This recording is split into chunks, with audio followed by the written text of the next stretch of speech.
Like I said, geometric sequences differ from arithmetic in that we're not adding or subtracting from a number to a number. What does it look like we're doing here in this sequence? We're multiplying. What are we multiplying by? 2. Good. Times 2. Times 2.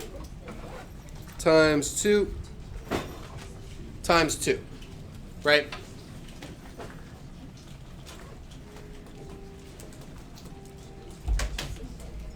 So, instead of D for difference, we're going to use the letter R. What do you think R stands for? Ratio. Yes, who said that? Ratio. Great job, Aaron. R is the common ratio. Great job.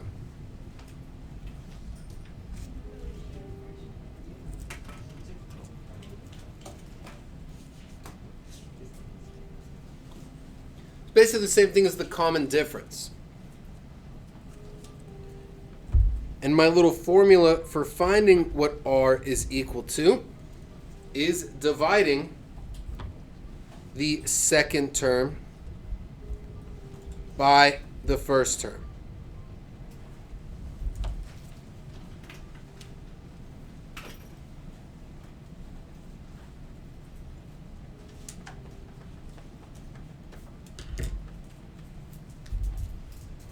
Now with this sequence, it's really easy for us to tell what R is because I can look and see that I'm multiplying by 2 each time, right? But if my common ratio is something a little bit more confusing, like 5 over 2, that's not going to be something that we can just look at and know, oh, I'm multiplying this by 5 over 2 each time.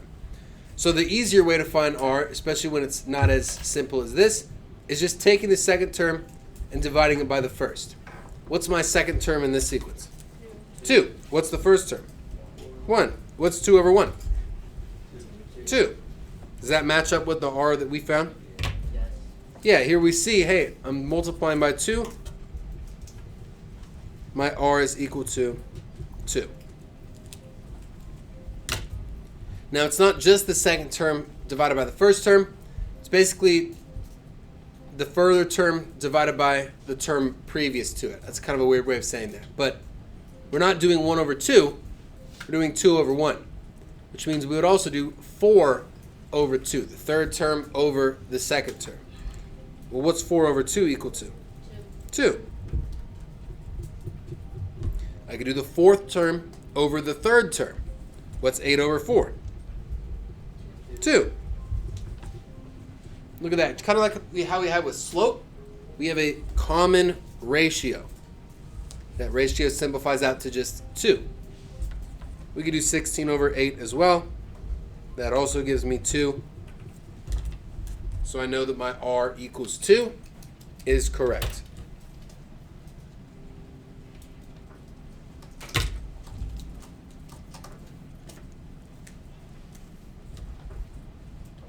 Everybody with me so far? I know it's going to take a while to get our brains acclimated to school again, but we should be good to go.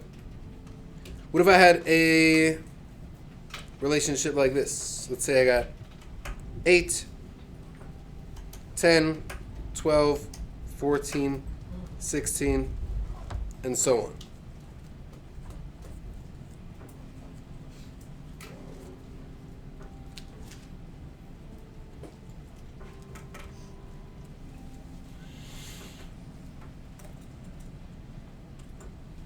Let's try and find what our common ratio would be here.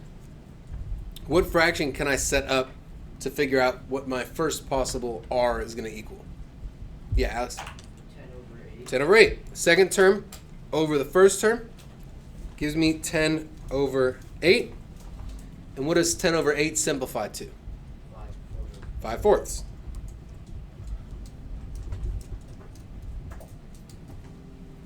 What's another fraction I could set up? 12 over 10. Thank you. 12 over 10. What does that simplify to? 6 over 5. Is that the same ratio that we had on both of those? No, right? 5 over 4, 6 over 5. They're close, but they are not the same. Okay? So this is not a geometric sequence.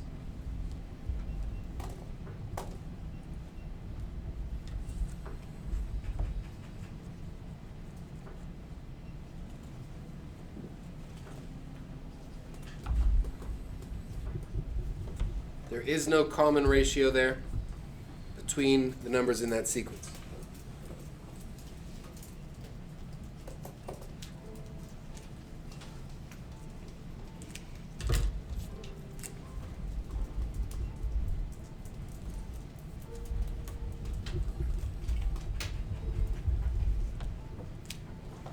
Give this one a try on your own for a couple seconds, a couple minutes. 16, 12, 9. Set up a couple of ratios, see if they are the same, and determine if this is a geometric sequence or not.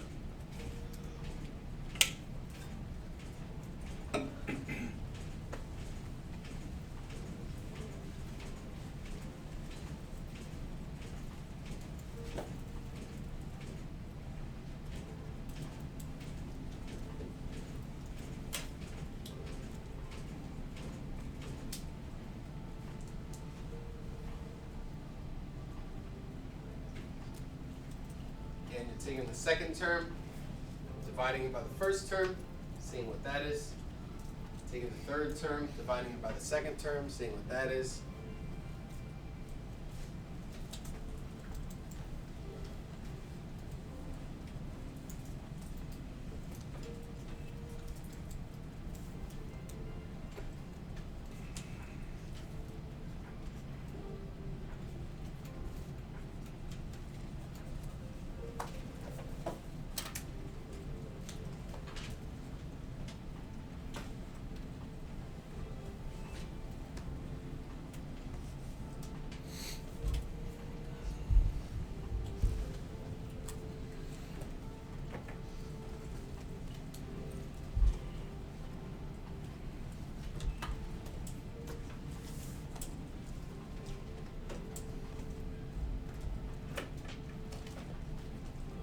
What did you guys get? Thumbs up if you got yes, it is a geometric sequence. Thumbs down if it looks like it's not a geometric sequence. Ooh. Okay, I see mostly thumbs up. That's good. What's the first ratio or fraction that I'm going to set up to figure this out? 12 Yeah, Tia? 12 over 16. How does that simplify? 3 over 4. Okay. That's my potential R right now. What can I set up now to confirm that that's my ratio here? Alex? 9 over 12. 9 over 12. What does that simplify to? 3. 3 over 4. Is that the same ratio? Yes. Yes. So R is equal to 3 over 4. This is a geometric sequence.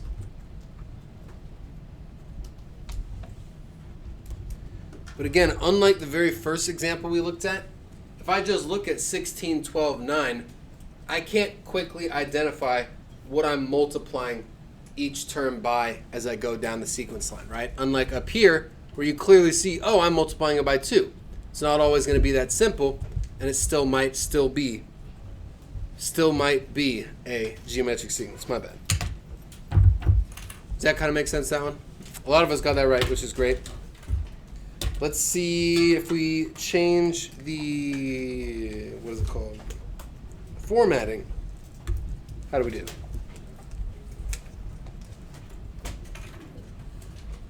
Little input-output table. I've got my first term is 8. My second term is 20. My third term is 50. My fourth term is 125.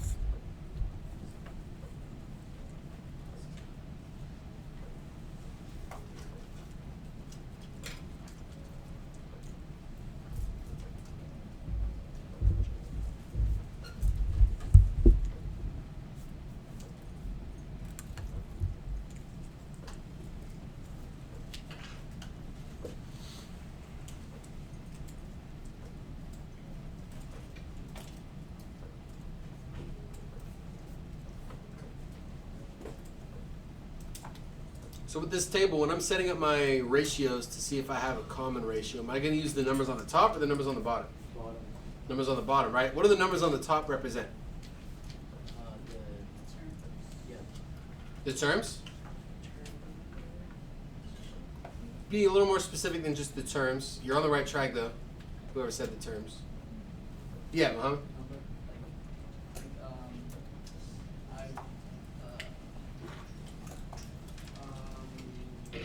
You got it. That's okay. Tyler, help us out. Like the position of the number. Yeah, the position of the number, the placement of the number. The first number, the second number, the third number, the fourth number. Mohammed, is that what you were thinking? Yeah, okay, perfect. So 8 is the first number. 20 is the second number. Really, we don't need to look at this at all. We just need to look at these numbers right here. So what's the first ratio I can set up with those bottom numbers? 20/8. 20 over 8. How does that simplify? 20 over 8. 5 over 2. Good. Quick math. 5 over 2.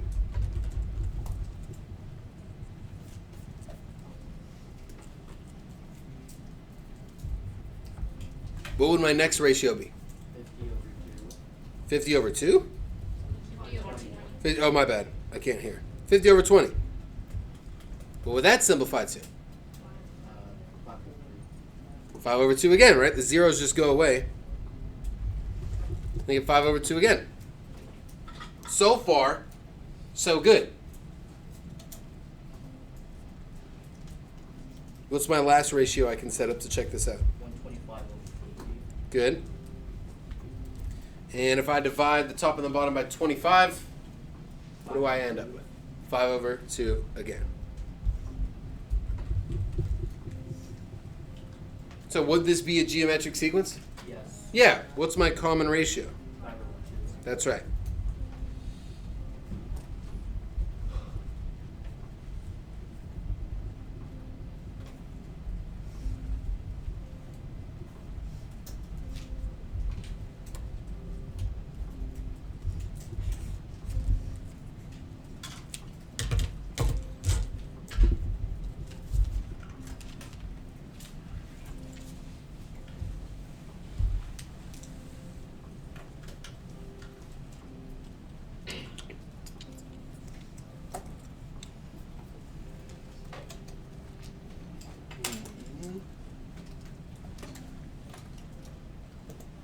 Is this making a little sense?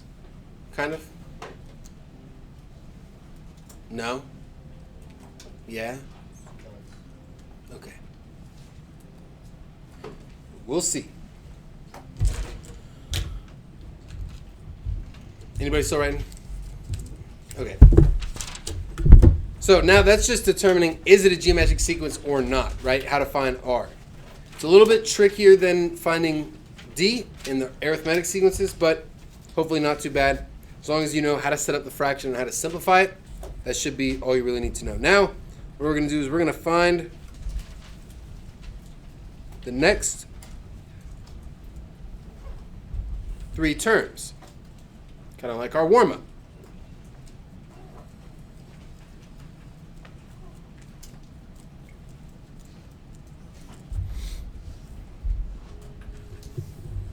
So if I have a sequence 64, 16, 4, 1,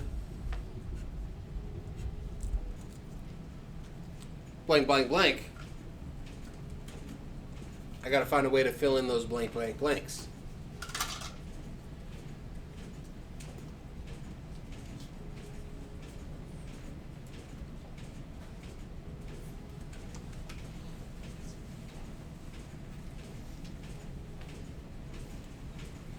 What does it look like is happening from number to number, Tyler, in this sequence? Multiplying by 1/4. Good. If you looked at that and said, hey, it looks like I'm dividing by 4. You're absolutely right. We are dividing by 4. But I love, Tyler, that you framed it in a way that we're multiplying by the fraction 1 over 4. That's exactly what we're looking for, right? So in that case, my R would be what? 1/4, like Tyler just said. So if my R is 1/4, and I want to find what comes after 1, I'm just going to multiply 1 by 1 over 4 times 1 over 4. What's 1 times 1 over 4? 1 over 4. 1 over 4.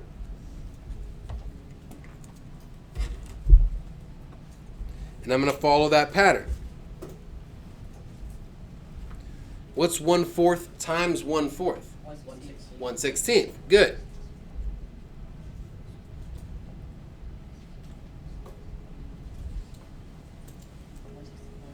And for my last term, what's 1/16 times 1 over 4? 1/16. 1 over 64.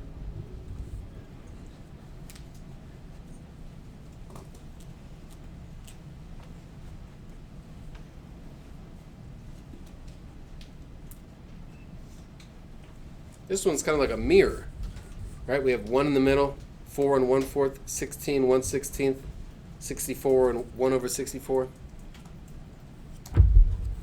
So that would be my next 3 terms there, just like that. Ooh, this one's going to be kind of tricky, but I want you guys to try this on your own.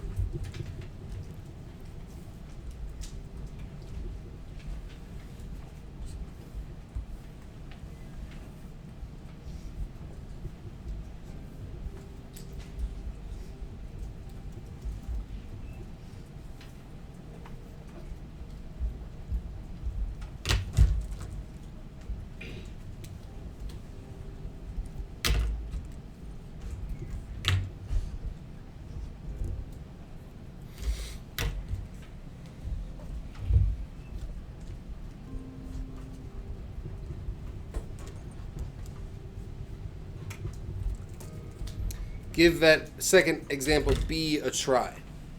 See if you can find what the 5th term is going to be, the 6th term, and the 7th term. Got to make sure you find the R first. So take 12 over 8, simplify that. And you're just multiplying by that fraction.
Give me a thumbs up. You got 5, 6, and 7. Okay, I'll give you more time. They're not going to be pretty. They're going to be ugly. Just so you know. You can leave them as improper fractions or turn them into decimals if you want. It's up to you, whatever you want. All 3 of them should be decimals or improper fractions, though.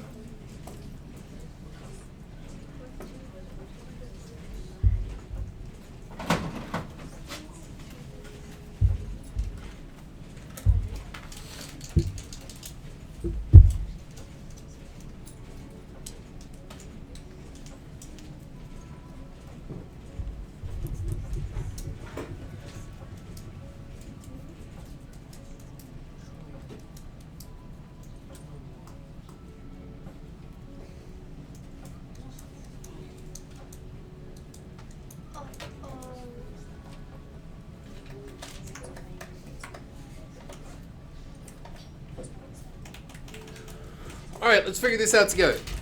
So my R, right? If I want to set up a ratio for my R, what can I set up as my fraction? 12 eighths. Right? Second term over first term. How can I simplify 12 over 8? 3 halves. 3 over 2. Right? Does that match up with my other ratios? 18 over 12? Yes. Yeah. 27 over 18? Yes. Yeah, it's all constant. So my R is going to be equal to 3 over 2. What that means is now is I'm going to take that 27, I'm going to multiply it by 3 over 2. What's 27 times 3? 81. 81. Does 81 divide by 2 evenly? No. No. What would it be as a decimal if I did 81 divided by 2? Well, what's half of 80? 40. 40. What's half of 1? 0.5. So 40.5.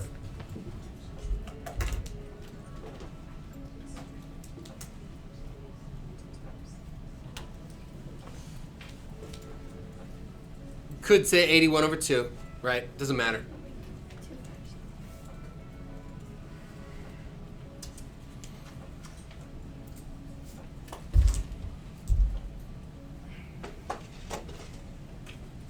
How am I going to find the sixth term? Yeah, multiply 40.5 by 3.5. Or not 3.5, sorry. 3 halves. 3 over 2. What do we get there? 243 over 4, you said? Yeah. 243 over 4. Where'd you get the 4? 2 times 2? Oh, you did the fractions. Yes. Yeah, you're right. What would that come out to as a decimal? 60.75. 60.75? Yep. I told you it wasn't going to be nice. What did I say? It was going to be ugly? Something like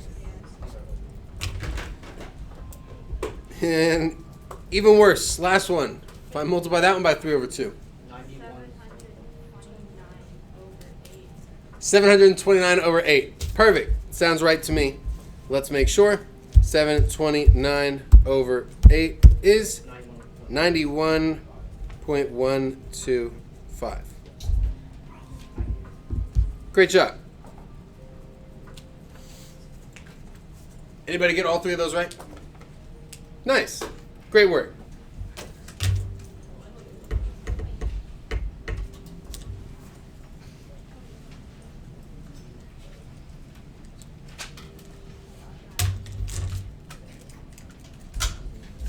Let's talk about the last thing we're going to talk about here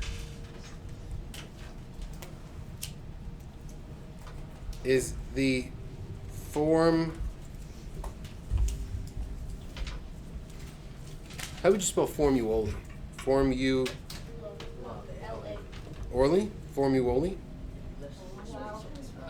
Formuoli. Yeah. That sounds right. Formuoli. You can write formula. I don't care. I'm writing formuoli. The formula here for this is... Does anybody know what this is from? Formuoli. Nobody knows what that's from? Sounds like spaghetti. What'd you say, Arisha? It sounds what? Italian? Kind of. It's from a show. It's from a cartoon. Yeah. Yeah, okay. Davis knows. Good. It's not from Ratatouille, no. This is from SpongeBob. None of you guys watch SpongeBob? Ravioli, give me the formuoli. No? Nobody knows what I'm talking about? You can look that up later. Whatever. Colby knows. Thank you, Colby. A sub n is equal to a sub 1 times r to the power of n minus 1. Looks a lot like our arithmetic sequence formulae, but this one's a little bit different. So now we have an exponent. Did we have an exponent before? No, right? We have an exponent. Because what this is an exponential function. That's what we're going to be talking about this unit. exponential function.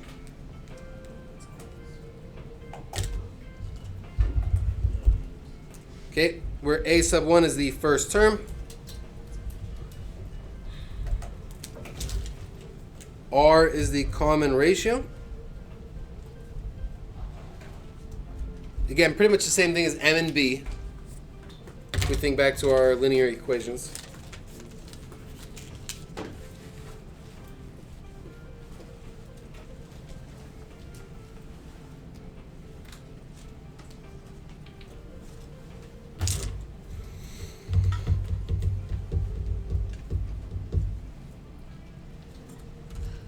So if I had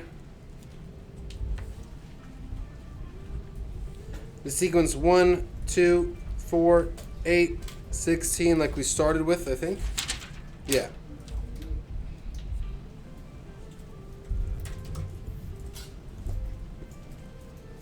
What's my a sub 1 going to be for this sequence? It's my first term. 1, first term of the sequence. You guys see that? Yeah. The very first term? Yeah? That's a sub 1. What's my common difference here? Or, sorry, common ratio from term to term? Times 2.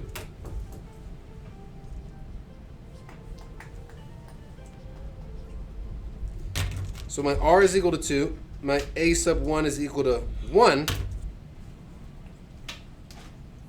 I'm just going to plug those in to write my formula. So it's going to be a sub n is equal to, what am I going to plug in for a sub 1? 1. 1 times, what's my R? 2. 2 to the power of And minus 1. n minus 1.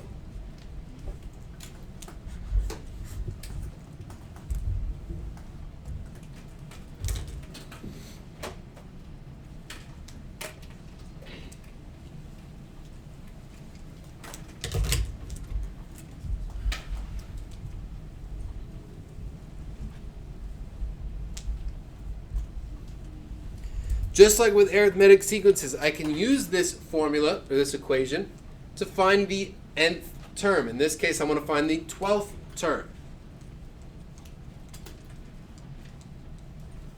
If I want to find the 12th term, what am I going to plug in for n here?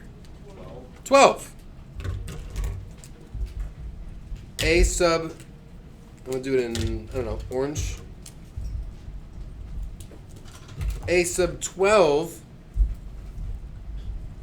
is equal to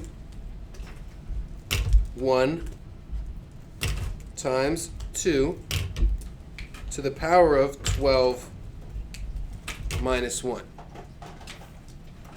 Right? Whatever number term it tells you to find, you're just plugging that in for n.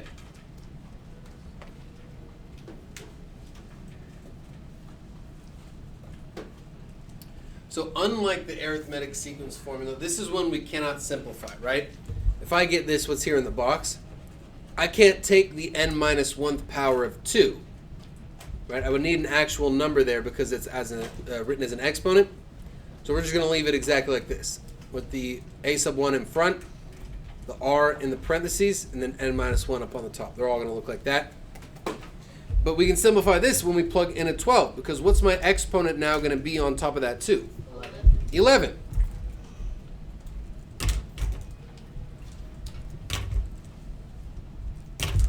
Do I need that 1 in front, really? No. No.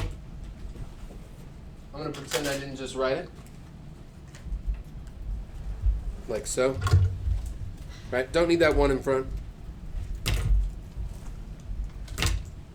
So my a sub 12 is just 2 to the power of 11. What's 2 to the 11th power?